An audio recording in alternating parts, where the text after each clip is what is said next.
हिमविद्या पाठशाला में आप सभी का स्वागत है। उत्तराखंड का समग्र राजनीतिक इतिहास जो कि अजय रावत सर द्वारा लिखा गया है, इसकी एक इंपॉर्टेंट सीरीज़ मैं आप लोगों के साथ शेयर कर रही हूँ। अगर आप लोग उत्तराखंड कॉम्पिटिटिव एग्जाम की तैयारी कर रहे हैं तो ये सीरीज़ आप लोगों के लिए बहुत ज़्यादा हेल्पफुल और इंपॉर्टेंट होने वाली है। अगर आप लोगों ने चैनल को सब्सक्राइब नहीं किया है तो आप लोग चैनल को सब्सक्राइब कर लीजिए और बेल आइकन भी प्रेस कर दीजिए ताकि इस बुक से रिलेटेड जितने भी इंपॉर्टेंट टॉपिक्स मैं आप लोगों के साथ शेयर करूँ उसका नोटिफिकेशन आप लोगों तक टाइम से पहुँच जाए। अभी तक मैं 26 वीडियोज़ अपलोड कर चुकी हूँ, 26 पार्ट्स इसके आ चुके हैं मेरी चैनल पर। तो उसके अंतर्गत हम लोगों ने कई इंपॉर्टेंट टॉपिक्स इसमें कवर कर लिए हैं। अगर आप लोगों ने वो वीडियोस नहीं देखी हैं, आप लोग फर्स्ट टाइम इस चैनल पर विजिट कर रहे हैं तो आप चैनल को सब्सक्राइब करने के साथ साथ उन सभी वीडियोस को देख लीजिए ताकि आप अपने नोट्स प्रॉपरली अच्छे से वहाँ से आप तैयार कर सकते हैं। क्योंकि आप लोग जानते हैं कि इस बुक में कहीं पर भी कोई भी पॉइंट्स के रूप में नहीं दिया गया है, पूरी कहानी की तरह स्टोरी की तरह इसमें दिया गया है। तो इसमें पॉइंट्स बनाने थोड़ी मुश्किल हो जाते हैं। तो यही कारण है कि मैं आप लोग के संग ये बुक शेयर कर रही हूँ।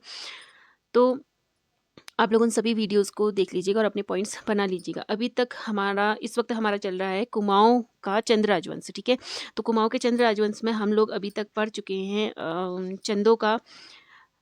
चंद शासकों का नेपाल के संग संबंध, ये हम लोगों ने कवर कर लिया है जो कि बहुत ही ज़्यादा इंपॉर्टेंट टॉपिक है आप लोगों के एग्जाम की पर्पज़ से। तो आप लोगों को ज़रूर से ये देखना चाहिए। और चंद शासकों का मुस्लिम शासकों के साथ संबंध, ये भी आप लोगों को आप लोग के एग्ज़ाम के पर्पज़ से बहुत ज़्यादा इंपॉर्टेंट है। तो आप लोगों को इसको भी आप लोग नोट कर लीजिएगा, ठीक है। तो लास्ट जो मेरी वीडियो आई थी उसमें हम लोगों ने मुस्लिम शासकों के साथ संबंध पढ़ा था और आज हमारा इसमें टॉपिक रहने वाला है चंदों का प्रशासन, ठीक है। इसकी पहले वाली वीडियो में हम लोगों ने ये समझ लिया था कि जो चंद शासक थे जो उनका संबंध मुस्लिम शासकों के संग कैसा था। तो कैसा था, अच्छा, एक बहुत अच्छा उन लोगों ने संबंध बना के रखा था उन लोगों के संग, उनके करीब करीब उनके अधीन रहकर ही वो कार्य करते थे, ठीक है। जैसे रुद्रचंद्र है, रुद्रचंद्र का संबंध अकबर के संग बहुत अच्छा था और लक्ष्मी चंद का भी अकबर के संग और जहांगीर के संग बहुत अच्छे संबंध इसमें बताए गए हैं। ज्ञानचंद को फिरोज शाह तुगलक ने गरुड़ की उपाधि दी थी, ठीक है। तो ये हम सब कवर कर चुके हैं। आप लोगों ने वो वीडियोस नहीं देखी हैं तो आप जरूर से उन वीडियोस को जरूर देखिएगा, ठीक है। आगे बढ़ते हैं। चंदों का प्रशासन, चंदों के इतिहास की भांति उनका प्रशासन भी कम रोचक नहीं है। वस्तुतः चंदों का शासनकाल काफ़ी दीर्घावधि तक रहा है और इस अवधि में उन्हें डोटी गढ़वाल, कमोबेश, तिब्बत व दिल्ली के मुस्लिम शासकों से संपर्क में रहकर उनकी प्रशासनिक व अन्य व्यवस्थाओं से अवगत होना पड़ा, ठीक है। तो ये हम लोग पढ़ चुके हैं कि तिब्बत में क्या था, उनका व्यापार रहता था तिब्बत में। कमोबेश तिब्बत यानी कि कुछ हद तक जो तिब्बत वाला पार्ट था, तो वहाँ पर तक वो लोग क्या करते थे, अपने व्यापार वगैरह करते थे। दिल्ली के मुस्लिम शासकों के संग भी उनके बहुत अच्छे संबंध थे जो हम लोग पढ़ चुके हैं। तो वहाँ से उन लोगों ने वो लोग समझ पाए थे कि प्रशासनिक और अन्य व्यवस्थाएं कैसी होती हैं, ठीक है। तो वहीं से उन लोगों ने सीखा हुआ था। उनके पूर्व भी इस भूभाग पर सिंहपुर, ब्रह्मपुर, गौविसान व कत्यूरी राजा शासन कर चुके थे, ठीक है। ये हम लोग पिछले चैप्टर्स में पढ़ चुके हैं, जिनके अभिलेखों में उस समय की शासन पद्धति व प्रशासनिक नाम उत्कीर्ण मिलते हैं। बंगाल के पालो, कश्मीर के करकोट करकोटका वंश शासक ललितादित्य, मुक्तापीड़, प्रतिहार, चंदेल व गाहड़वाल शासकों की शासन पद्धति का उन पर अवश्य प्रभाव पड़ा होगा, ठीक है। तो ये जो हैं जैसे कि बंगाल के पालों, कश्मीर के, यहाँ पर थोड़ा सा मिस प्रिंट हुआ है तो इसको आप ठीक कर लीजिएगा। कश्मीर का करकोट वंश है ये, ठीक है। करकोट वंश के जो शासक थे ललितादित्य मुक्तापीड़, ये बहुत फेमस और बहुत ही शक्तिशाली और प्रसिद्ध शासक थे करकोट वंश की, ठीक है। तो करकोट वंश क्या है, कश्मीर का सबसे प्रसिद्ध राजवंश माना जाता है और इसकी स्थापना लगभग 7वीं शताब्दी में हुई थी और इसके जो संस्थापक थे वो दुर्लभ वर्धन थे। ये आप लोगों की इंडियन हिस्ट्री की पर्पज से काफ़ी इंपॉर्टेंट हो जाता है, तो आप लोगों को इससे भी नोट कर लेना चाहिए। इसके संस्थापक तो थे करकोट वंश के दुर्लभ वर्धन, और लेकिन जो इसके सबसे शक्तिशाली और सबसे प्रसिद्ध राजा शासक के रूप में जो सामने आए उनका नाम है ललितादित्य मुक्तापीड़, ठीक है। इन्होंने क्या किया था, कश्मीर में अपने राज्य का काफ़ी मतलब बहुत ज़्यादा क्या किया था, विस्तार किया था। और एक सबसे प्रसिद्ध मंदिर है, आप लोगों ने उसके बारे में पढ़ा होगा, मार्तंड सूर्य मंदिर, तो उसका निर्माण भी ललितादित्य ने कराया था। आप इंडियन हिस्ट्री में जब आर्ट एंड कल्चर जब आप पढ़ोगे तो उसके अंतर्गत आप लोगों को इनके बारे में पढ़ने को मिलेगा। तो आपके इंडियन हिस्ट्री के रूप में भी काफ़ी इंपॉर्टेंट हो जाता है, तो आप लोग इसको नोट कर लीजिएगा, ठीक है। प्रतिहार मैंने आपको बता चुकी हूँ, गुज्जर प्रतिहार वंश, ठीक है।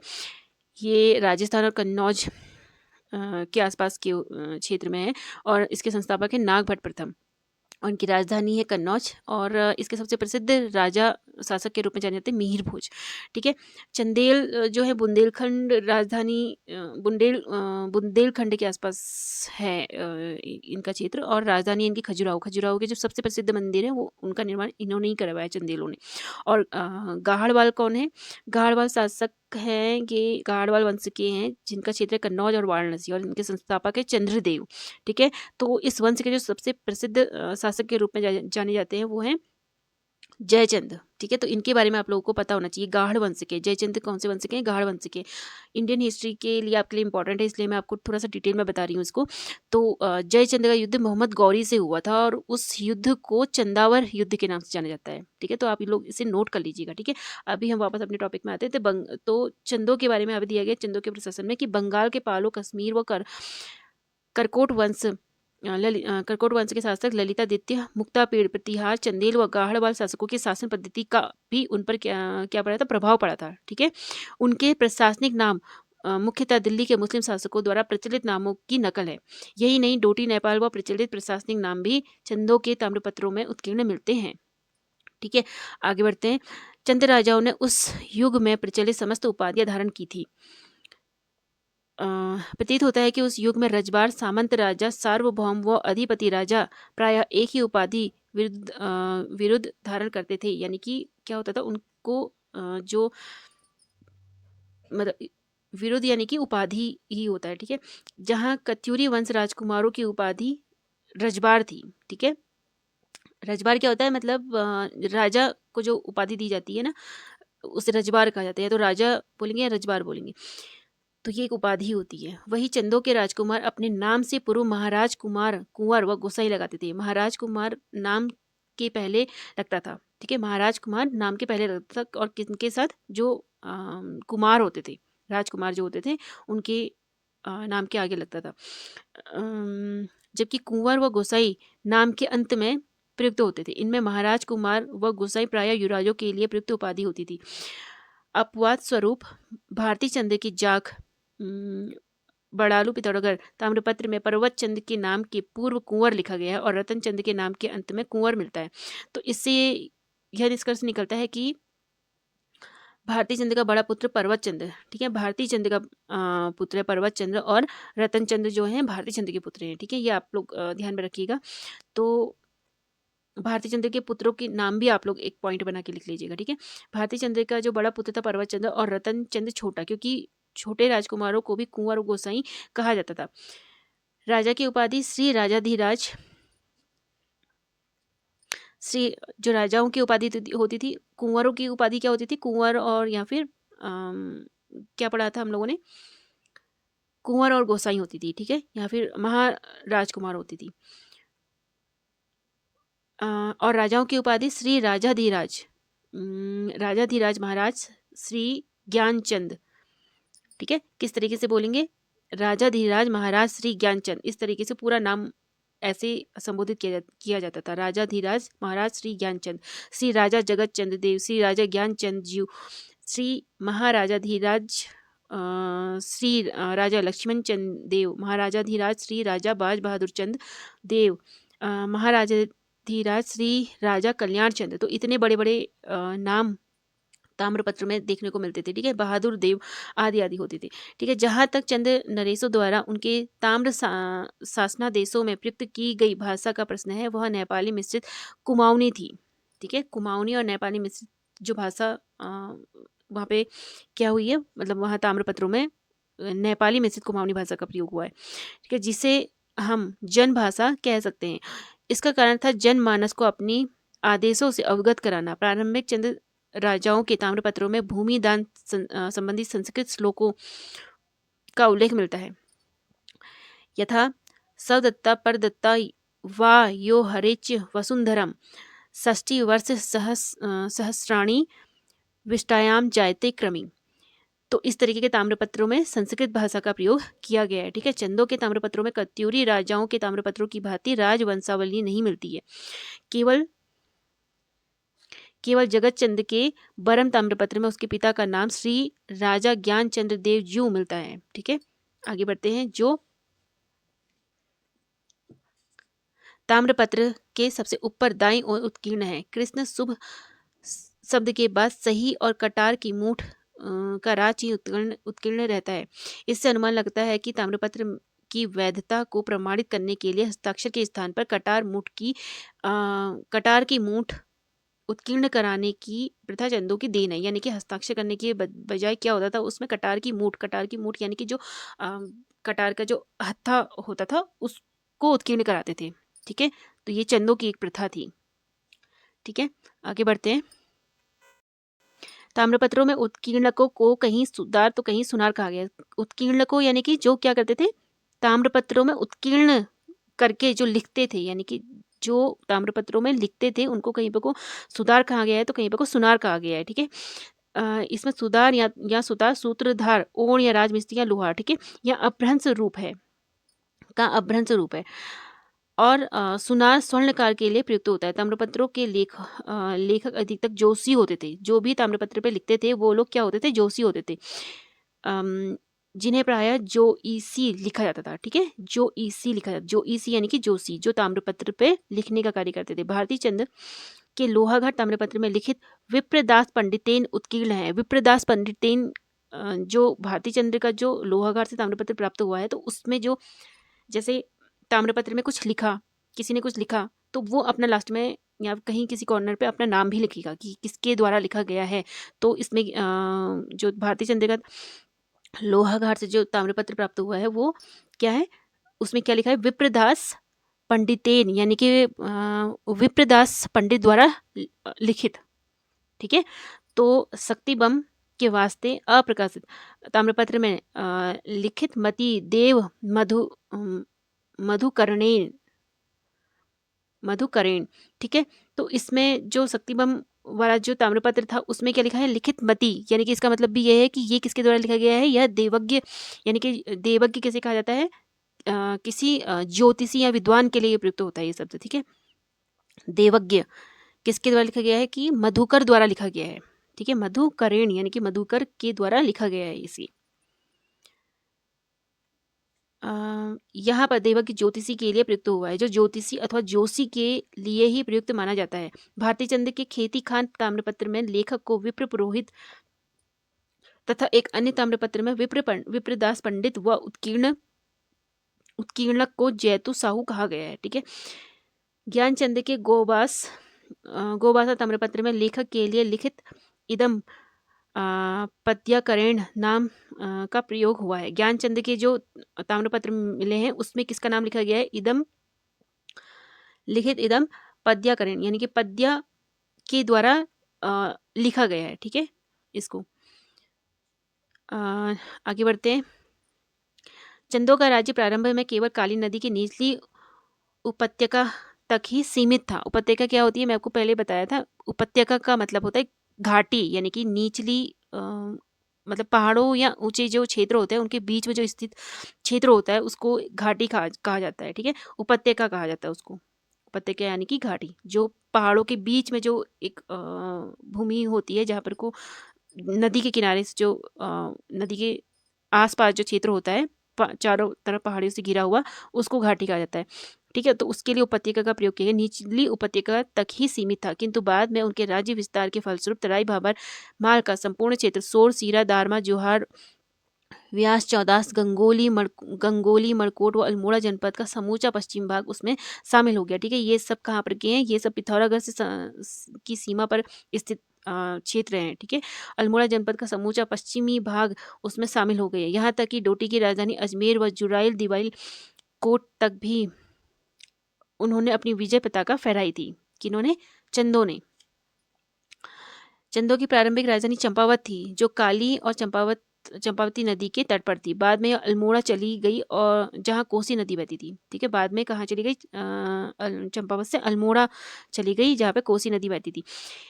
उनके ताम्रपत्रों में राजधानी के लिए बुंग, रसजबुंगा, राजपुर और राजधाई शब्द का प्रयोग होता है। तो राजधानी के लिए किस शब्द का प्रयोग किया है चंदों ने, बुंगा, राजबुंगा, राजपुर या फिर राजधाई। ठीक है, तो ये आप लोगों के एग्जाम की पर्पज से काफी इंपॉर्टेंट हो जाता है, तो आप लोगों को इसे नोट कर लेना है कि चंदों ने राजधानी के लिए कौन से शब्दों का प्रयोग किया है, बुंगा, रसजबूंगा, राजपुर और राजधाई। क्वेश्चन को उल्टा करके भी दे सकते हैं कि बूंगा शब्द का प्रयोग किसके लिए प्रयोग किया जाता था? चंदोवंश में, तो राजधानी के लिए प्रयोग किया जाता था। ठीक है, ये आपके एग्जाम के पर्पज से काफी इंपॉर्टेंट है। राजमहल को चौमहल कहते थे। ठीक है, तो इसको भी अंडरलाइन कर लीजिएगा। अल्मोड़े के अलावा रुद्रपुर, काशीपुर व बाजपुर नामक नगर भी थे जिनमें शीतकालीन राजधानियां बनाई गई थी। ठीक है, चंदों ने कहाँ कहाँ राजधानी बनाई थी अपनी? अल्मोड़ा के अलावा रुद्रपुर, काशीपुर, बाजपुर नामक नगरों में क्या क्या किया था? शीतकालीन राजधानी बनाई थी। देव सिंह के समय देवीपुर भी एक राजधानी थी। ठीक है, आगे बढ़ते हैं। चंदों का शासन, अभी हम लोगों ने क्या पढ़ा? चंदों का प्रशासन। अब हम पहुंच गए चंदों का शासन। चंदों का शासन हमारा थोड़ा सा लंबा है ये वाला टॉपिक, तो ये एक ही वीडियो में पूरा कवर करना थोड़ा सा मुश्किल होगा, लेकिन मैं जितना भी मुझसे हो पाएगा मैं उतना इसको कवर करने की कोशिश करती हूँ। चंदों का शासन तंत्र, चंदों का शासन तंत्र एक तरह का पंचायती राजतंत्र था, किंतु इसी के साथ निरंकुश राजतंत्र के भी उदाहरण मिलते हैं। वे अपने नाम के अंत में देव विरुद्ध धारण करते थे। देव विरुद्ध यानी कि देव एक उपाधि सी होती है ना, नाम के आगे एक अलग से एक उपनाम जोड़ दिया जाता है, उसे विरुद्ध कहा जाता है। ठीक है, यह ठीक वैसा ही विरुद्ध था जैसा मौर्य सम्राट अशोक अपने लिए देवा नाम प्रिय प्रयोग करते थे, और कुषाण सम्राट चीनी पद्धति पर अपने को देवपुत्र तथा वर्धन व राजपूत नरेश भी अपने नाम के अंत में देव लगाते थे। ठीक है, जैसे सम्राट अशोक ने अपने नाम के बाद क्या लगाया था? देवानाम प्रिय लगाया था, और कुषाण सम्राट चीनी पद्धति पर अपने को देवपुत्र उन्होंने नाम जोड़ा था। ठीक है, और वर्धन जो थे उन्होंने क्या करा था? वर्धन और राजपूत जो नरेश थे उन्होंने भी अपने नाम के अंत में देव लगाते थे। तो ऐसे ही चंदों ने भी किया था, अतः उन्हीं का अनुकरण चंद राजाओं ने भी किया था। ठीक है, तो जैसे सम्राट अशोक ने और वर्धन शासक जो थे और राजपूत शासक जो थे उनके अकॉर्डिंग उन्होंने भी क्या किया था? उनका अनुकरण करते हुए अपने नाम के आगे भी देव नाम जोड़ा था। ठीक है, कत्यूरी राजाओं ने भी यह उपाधि धारण की थी। इसी कारण राजा अपने को देव प्रतिनिधि समझते थे। देव प्रतिनिधि यानी कि देवदूत। ठीक है, राजा ही राज्य का सर्वोच्च शासक होता है और वही प्रधान न्यायाधीश होता है। राज्य की समूची भूमि उनके अधीन थी। जमीन को गूंठ, संकल्प या रौथ में केवल राजा व युवराज ही दे सकते थे। पर्वत चंद, रतन चंद व त्रिमल चंद्र ऐसे ही राजकुमार थे। ठीक है, यानी कि पर्वत चंद, रतन चंद और त्रिमल चंद क्या थे? मतलब वो क्या करते थे? जमीन मतलब दान देते थे, यानी कि राजा और युवराज ही दे सकते थे इसको। ठीक है, तो जो युवराज थे यानी कि भारती चंद्र के जो पुत्र थे उन्होंने भी अपने समय में जमीनें क्या की हैं? दान में दी हैं। ठीक है, जिन्होंने अपने पिता के होते हुए भी जमीनें रौत या दान में दी थी। ठीक है, ये मैं बता चुकी हूँ आपको। बाह्य युद्ध के समय राजा स्वयं युद्ध में जाता था और उसके साथ युवराज, मंत्री, बख्शी यानी कि सेनापति, वैद्य, गुप्तचर आदि भी जाया करते थे। ठीक है, शांति काल में वह राज दरबार में बैठकर प्रजा की शिकायतें सुनता तथा सभासदों के परामर्श से फैसला सुनाता था। दिल्ली के सुल्तानों व बादशाहों के संपर्क में आकर उन लोगों ने आखेट करना, मद्यपान करना, जुआ खेलना भी सीख लिया था, और उनके 4 व्यसन थे। ठीक है, जैसे आखेट करना, मद्यपान करना, द्युत क्रीड़ा करना व मल्ल युद्ध, ये सभी चंद्र राजाओं में थे। तो ये सब उन्होंने कहाँ से सीखे थे? दिल्ली के सुल्तान और बादशाहों के संपर्क में आकर उन लोगों ने ये चीज़ें सीखी थी। ठीक है, द्युत क्रीड़ा क्या होती है? वही जुआ। ठीक है, जुआ यानी कि पासा खेलना। तो ये सब क्या थे? चंद्र राजाओं में थे। अपने मल्ल विद्या व्यसन के कारण ही सीरा के रैका राजा मल्ल कहे जाते थे। युवराजों का कार्य कामकाज में अपने युवराजों का क्या कार्य होता था? अपने पिता की सहायता करना होता था कामकाज में। ठीक है, राजा की बूढ़े व अशक्त हो जाने पर वही सेना का नेतृत्व करता था। कौन? युवराज करता था। रतन चंद और त्रिमल चंद इसके उदाहरण हैं। ठीक है, भारती चंद्र के जो बेटे थे रतन चंद और त्रिमल चंद, उन्होंने क्या किया था? अपने पिता के जीवित होते हुए उनकी काफ़ी मदद करी थी, उनके राजकाज को संभाला था। और भारती चंद्र जब वृद्ध हो गया था और अशक्त हो गया था तो उन्होंने पूरे सेना का नेतृत्व किया था। जब भी राजा किसी बहादुरी के लिए किसी व्यक्ति को जमीन रौत में देता था तो उसमें युवराज प्रथम गवाह होता था, और कभी कभी वही उस ताम्रपत्र को प्राप्तकर्ता के पास पहुंचाता था। राजा के बाद युवराज ही सेना का सर्वोच्च सेनापति होता था। लक्ष्मी चंद की गढ़ देश के सीमावर्ती प्रदेश पर विजय त्रिमल चंद के सेनापतित्व में हुई थी।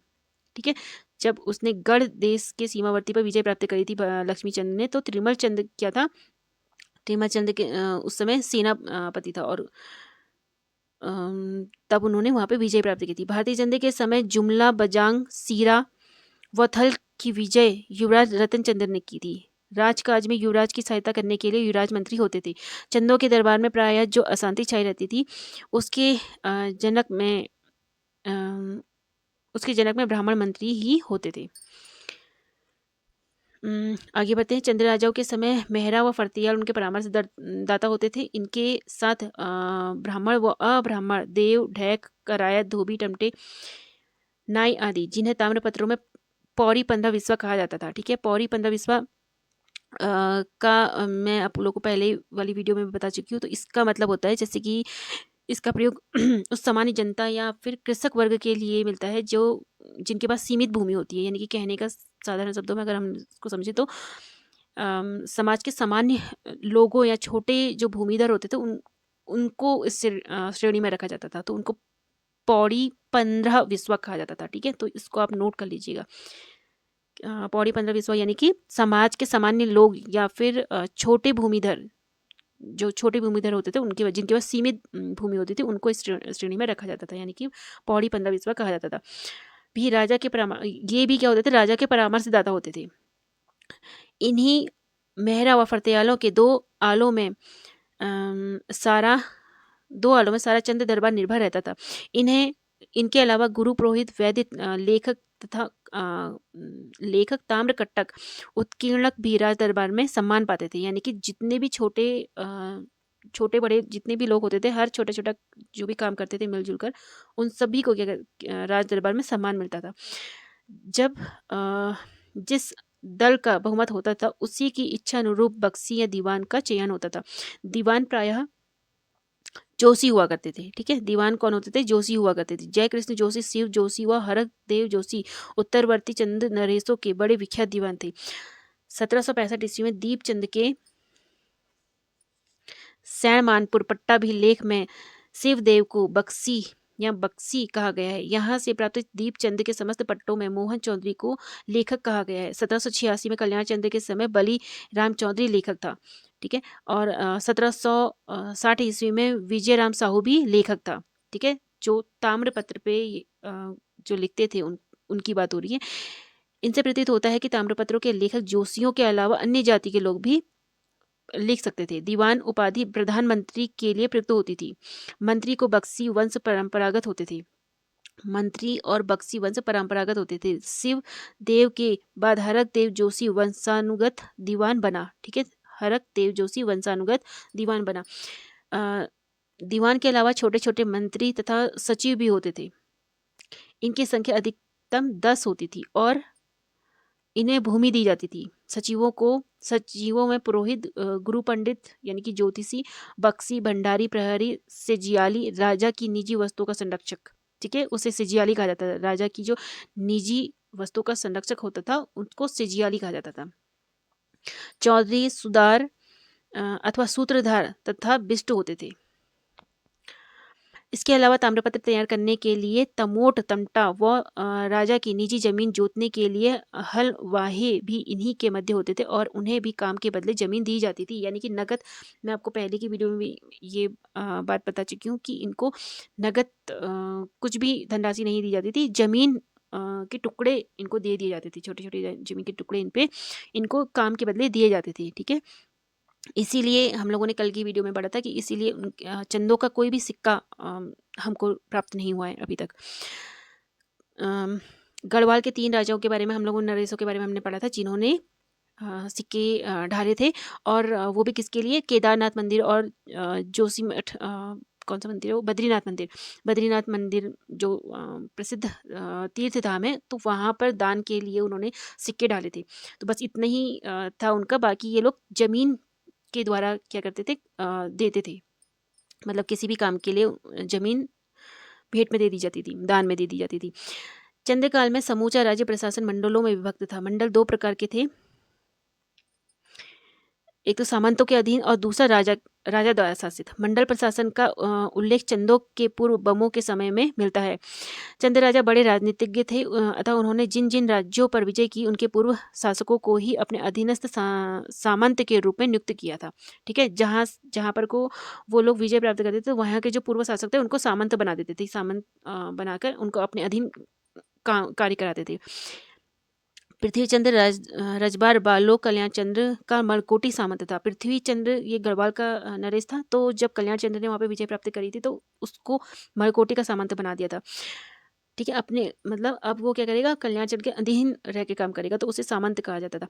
भारतीय चंद्र ने सोर के बमों को पराजित कर लेने के बाद भी विजय बम को अपना अधीनस्थ सामंत बनाया। ठीक है, सेरा खड़कोट के ताम्रपत्र में ज्ञान चंद्र को राजा व विजय बम को विरुद्ध रहित सामंत अंकित किया गया है। रतन चंद्र ने सीरा को विजित करने के बाद भी बसेड़ा राजपूत को वहां का सामंत बनाया गया था।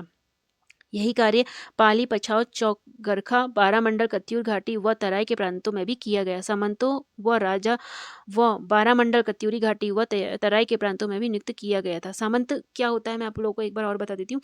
सामंत यानी कि छोटे क्षेत्रों